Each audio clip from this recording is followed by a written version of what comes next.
Vamos ver agora os problemas nas glândulas adrenais. Primeiro que a gente precisa entender, né? O córtex adrenal. O córtex adrenal, ele tem três zonas. A primeira zona é a zona glomerulosa, a zona reticular e a zona fasciculada. A zona fasciculada é a principal. E é nessa zona que vai ter principalmente a produção dos glicocorticoides. Os mineralocorticoides, como a aldosterona, é produzida na zona glomerulosa.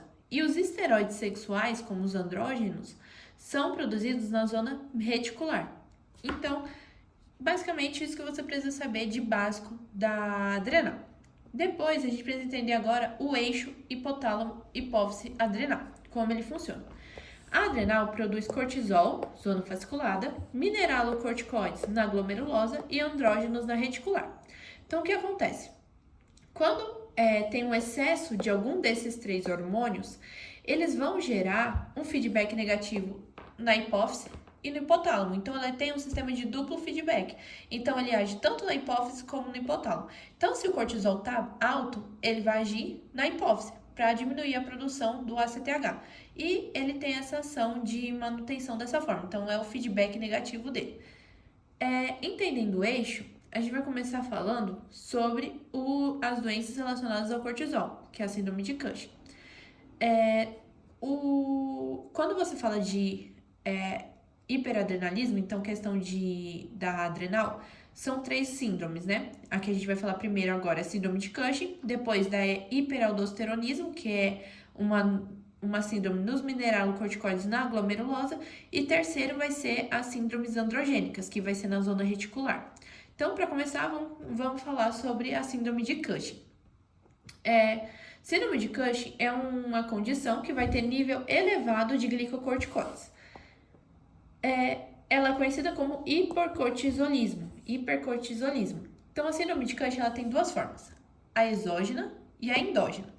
No Robbins, a única coisa que ele fala da exógena é que ela é causada pelo uso de glicocorticoides exógenos. Então, vai ser aquele paciente que ele tem uma doença autoimune, que ele precisa usar com frequência corticoides. Então, o uso de corticoides para esses pacientes, ele tem que ser ciclado. A mesma coisa na testosterona. Testosterona você tem que ciclar, porque você não pode continuar usando aquela dose infinitamente, porque isso vai gerar alguma hiperplasia. Nesse caso, você vai ciclar esses corticoides, por quê? Porque você vai ter um problema que você vai estar usando ele direto. Se você usa corticoide exógeno, o seu corpo vai parar de produzir pelo sistema de feedback, porque você vai ter cortisol exógeno alto e o cortisol endógeno vai baixar, por quê? Porque você vai ter um feedback negativo na hipófise, que diminui o ACTH, e essa diminuição de ACTH vai agir na adrenal, que vai diminuir a produção do cortisol pela adrenal. E aí o que acontece? A zona fasciculada ela vai ficar atrofiada. Então, a presença dela vai ser de zona fasciculada atrofiada. Então, num caso clínico, que trate de um paciente com uma doença autoimune que usa corticoides, você vai ter que saber como vai estar a hipófise e como vai estar a adrenal. Hipófise vai estar diminuída, então o hormônio da hipófise vai ter diminuído, que é o ACTH, e o hormônio da adrenal, que vai ser o cortisol, também vai estar diminuído por conta do feedback negativo, porque você está dando muito glicocorticoide para o seu organismo, ele vai entender que não precisa mais produzir. Mesma coisa a testosterona. Se você injeta muita testosterona, o que o seu hipófise vai falar? Não precisa mais produzir testosterona, então vai parar de produzir a testosterona endógena. E aí, mesma coisa aqui. Então, hipófise diminuída, adrenal diminuída. Então, essa é a marca da exógena. Já e síndrome de Cushing endógena, ela é dividida em duas. Dependente de ACTH e independente de ACTH. Então, vamos começar falando da dependente de ACTH. Dependente de ACTH tem como principal a doença de Cushing. Nessa doença de Cushing, ela é marcada por um microadenoma hipofisário secretor de ACTH. Então, a etiologia, microadenoma hipofisário secretor de ACTH. Então, o que acontece? Essa é a forma hipofisária, porque vai ser um adenoma que vai se instalar na hipófise e vai começar a produzir muito ACTH. Quando produz muito ACTH, esse ACTH vai agir na adrenal e vai fazer com que tenha maior produção do cortisol. Então, qual é a marca dele? Hipófise aumentada pelo adenoma, então vai ter aumento do ACTH e aumento do cortisol. E aí o que acontece? Tem hiperplasia celular corticotrófica. Então a célula ela fica muito estimulada. E aí isso gera essa hiperplasia celular corticotrófica. E, consequentemente, tem um aumento do cortisol. Os adenomas, então no Robbins, ele traz essa questão dos adenomas secretores de ACTH serem responsáveis pelo hipercortisolismo endógeno. A forma hipofisária é conhecida como doença de Cushing. Então não é síndrome de Cushing, é doença de Cushing, nesse caso o nome da forma dependente de ACTH. E ela é a única que você vai ter ACTH e cortisol alto ao mesmo tempo. Então os dois estão altos ao mesmo tempo. A hiperplasia celular corticotrófica pode ser primária ou secundária, porque ela pode surgir secundariamente a um estímulo excessivo da liberação da CTH. Então, quando tem esse estímulo excessivo da CTH, pode surgir essa hiperplasia. Ou essa hiperplasia pode surgir antes, por isso ela tem duas formas, tanto a primária quanto a secundária. A hiperplasia cortical, essa hiperplasia vai ser responsável pelo hipercortisolismo, porque você vai estar com uma célula hiperestimulada a produzir cortisol, vai produzir muito cortisol, então ela é responsável pelo hipercortisolismo. Outras causas que podem acontecer por uma secreção ectópica de ACTH, então, sem ser um microadenoma, algo que haja produzindo, fazendo com que tenha uma produção maior de ACTH, e por uma neoplasia neuroendócrina, que a adrenal sofre hiperplasia e começa a produzir muito cortisol. Essa é a forma dependente de ACTH, agora vamos para a forma independente de ACTH. Então, no caso clínico, como ele traria aqui, né? Então, traria um paciente com o ciclo clínico, então, o rosto mais arredondado, as estrias, então, os sintomas todos, e falaria do exame. Então, no exame vai ter que ter o quê? Um nível elevado de cortisol e um nível elevado do ACTH. Então, esses dois níveis elevados, você já tem que saber que é a doença de Cushing, que ela é causada por um microadenoma hipofisário, que faz com que tenha uma maior secreção de ACTH, que vai estimular a adrenal a produzir mais cortisol. Já na forma independente de ACTH, ela acontece principalmente por neoplasias adrenais primárias, como os adenomas e os carcinomas. Então, essas neoplasias adrenais primárias vão acontecer diretamente na adrenal. Então, elas vão fazer com que essa adrenal comece a produzir mais cortisol. Então, essa adrenal vai produzir muito cortisol e, por feedback negativo, esse cortisol vai agir na hipófise, diminuindo a produção do ACTH. Então, vai ter uma diminuição na produção do ACTH. Então, essa é a forma independente de ACTH. Tem menos ACTH e mais cortisol. Então, essa é a marca da independente de ACTH. O que precisa saber dela é isso, que ela acontece principalmente a etiologia por neoplasia adrenal primária. O grande achado dele vai ser nível sérico de ACTH muito baixo e o nível muito elevado de cortisol.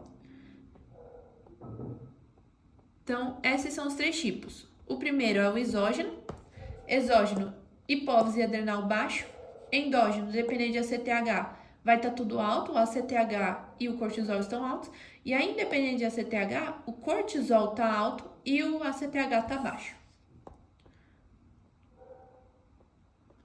Agora, a gente vai para hiperaldosteronismo.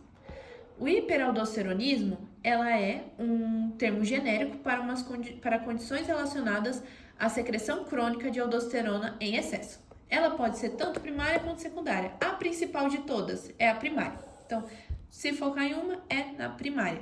Por quê? A fisiopatologia dela decorre de um problema na glândula adrenal. Então, você tem algum problema acontecendo aqui nessa glândula adrenal que vai fazer com que ela produza muita aldosterona. Então, a glândula adrenal vai começar a produzir muita aldosterona.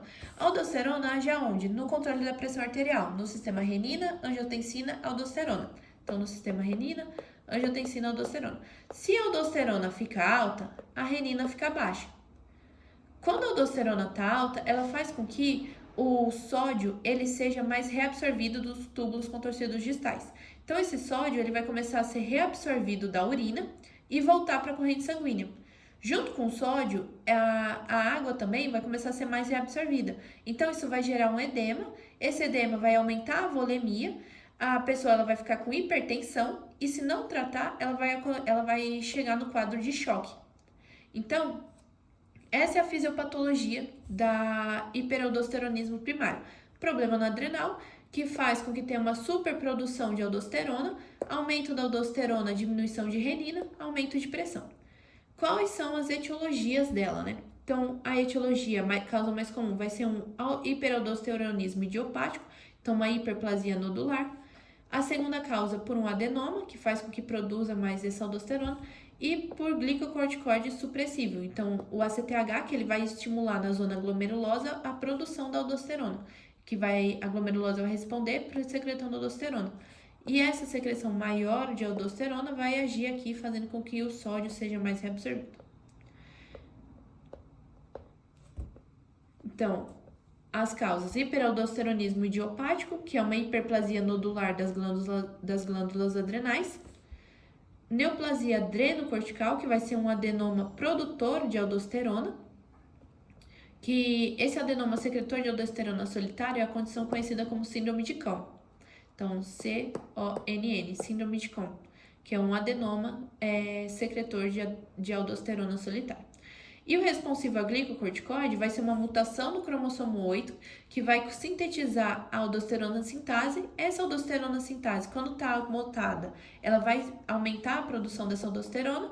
Então, muita enzima, muita aldosterona. Essa aldosterona vai estar muito alta e vai fazer com que tenha esse problema. Agora, o hiperaldosteronismo secundário é pouca coisa, porque ele acontece em contraste da liberação de aldosterona, que vai acontecer em resposta ao sistema renina-angiotensina. Então, o que acontece? Vai ter um nível alto de renina e nível alto de aldosterona. Por quê? Porque ela vai acontecer em casos que geram diminuição de pressão. Então, perfusão renal diminuída. Então, quando chega menos sangue no rim, quando o rim está com baixa perfusão, está chegando menos sangue nele. Se está chegando menos sangue no rim, ele não vai conseguir agir para regular a pressão. Então, vai ativar o sistema renina, aí vai aumentar a produção de aldosterona e, consequentemente, a produção de renina. Então, a aldosterona ela vai acabar ficando mais alta. Uma hipovolemia e edema, que também fazem com que a pressão fique baixa e aí o sistema fique muito ativado. Então, quando o sistema renina ele começa a ficar muito ativado, você tem a liberação de aldosterona como consequência dessa hiperativação.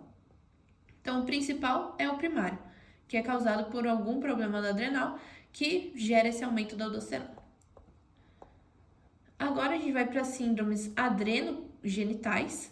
Essas síndromes são síndromes de diferenciação sexual. Ela acontece porque o ACTH também regula a formação do androgênio. Então, uma secreção excessiva pode acontecer como uma síndrome pura ou como componente da doença de Cushing, quando tem um aumento do ACTH. E aí o que acontece? As causas do excesso de androgênio vai incluir neoplasia e alguns distúrbios de hiperplasia adrenal congênita. Então, o que acontece?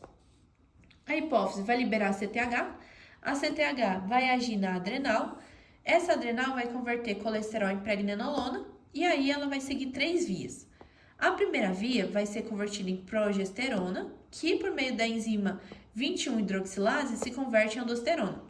Se a pessoa ela tem deficiência da 21, ela não consegue converter em aldosterona. Então, vai aumentar aqui, ó, porque ela não tá seguindo essa via. Segunda via vai ser a via dos glicocorticoides. Então, essa pregnenolona vai converter em 17-hidroxiprogesterona, que vai ser convertida agora no deoxycortisol. Se tem um bloqueio na 21, que é quem faz essa conversão, não faz glicocorticoide, ou seja, vai ter aldosterona e cortisol baixo. E aí o que acontece? Na terceira via é a via que não depende da 21, que é a via da androstenediona. Então, tudo isso aqui que não formou, vai formar em esteroide sexual, que é a testosterona. Então, ela acontece principalmente por conta do quê? Por conta da deficiência da hidroxilase 21. E aí prejudica a formação tanto da aldosterona quanto do cortisol.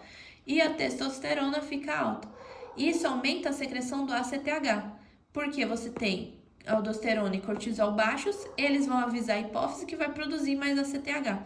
E aí, se produz muito mais ACTH e não tem a enzima para converter neles dois, o que acontece? Esse ACTH vai ser todo convertido de novo em testosterona. Então, tudo vai acabar na síntese aumentada de testosterona. Então, essa é a causa principal, que vai ser por uma deficiência na 21. A deficiência da 21, ela é causada principalmente por mutações, que é a mais comum dos casos, ela é causada principalmente por mutação, e tem 3 síndromes distintas relacionadas a ela. A primeira é a síndrome perdedora de sal, que vai ser incapacidade de converter progesterona em deoxicorticosterona, porque não tem hidroxilase. Então, não converte mineralocorticoide por conta desse bloqueio. E aí vira tudo testosterona. E aí vai ter perda de sal, hiponatremia, hipercalemia e vai produzir acidose e hipotensão. Isso pode gerar morte também. E o bloqueio na síndrome do cortisol e a produção de excesso de androgênio leva à virilização. Então, nesse caso, é essa via aqui, dos mineralocorticoides. É a primeira via mutada. Por quê? A 21 tá aqui. Não consegue converter progesterona. Então, vai ter uma diminuição dos mineralocorticoides, como a aldosterona. Se não tem aldosterona, vai ter um aumento do sal, porque esse sal vai ficar acumulado. Então, a pessoa ela vai ter esses problemas eletrolíticos, como a perda de sal, hiponatremia, hipercalemia. A síndrome simples, que é sem perda de sal, que é uma forma de compensar, é uma síndrome de compensação. Por quê? Eles vão gerar os mineralocorticoides para prevenir a crise de perda de sal, porque tem a deficiência da 21, mas eles conseguem gerar mineralocorticoide de uma forma de prevenir perder esse sal, por conta da perda de formação da aldosterona.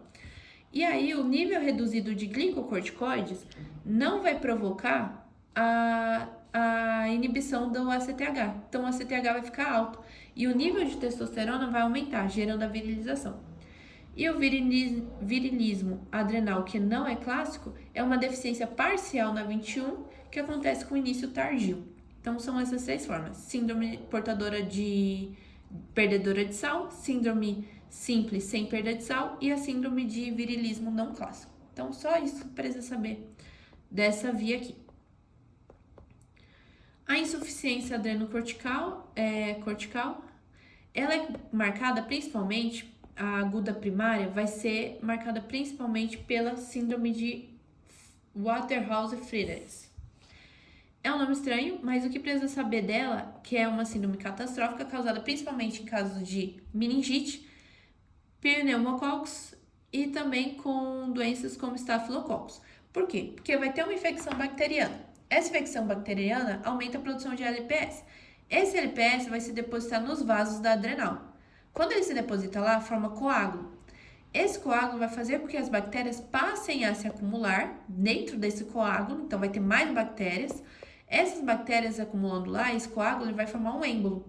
E esse êmbolo vai gerar o choque. Então a pessoa ela acaba morrendo por conta disso. Hipotensão rápida e progressiva que leva ao choque. Então, essa é a principal síndrome relacionada à insuficiência adrenocortical aguda primária. A doença de Addison também é importante. Ela é uma insuficiência adrenocortical crônica, que é um distúrbio incomum na destruição do córtex da adrenal. Então, o córtex da adrenal ele vai estar 90% comprometido e aí vai fazer com que diminua a produção do cortisol. A hipófise vai entender que não está produzindo, então ela vai aumentar o ACTH. Aumentou o ACTH, aumentou o MSH, porque eles estão muito ligados. Esse aumento do MSH vai gerar pigmentação por conta dos melanócitos. E aí vai ter a característica que é a mudança peculiar na cor da pele. Então, essa é a síndrome de Addison. Ela acontece quando tem uma perda de 90% do córtex da adrenal. Agora, secundária, a gente viu as primárias, agora a gente vai ver as secundárias. As secundárias, elas são bem básicas, porque elas vêm de qualquer distúrbio no hipotálamo, do hipotálamo e da hipófise, como um câncer, uma infecção e irradiação, que reduz a produção do ACTH.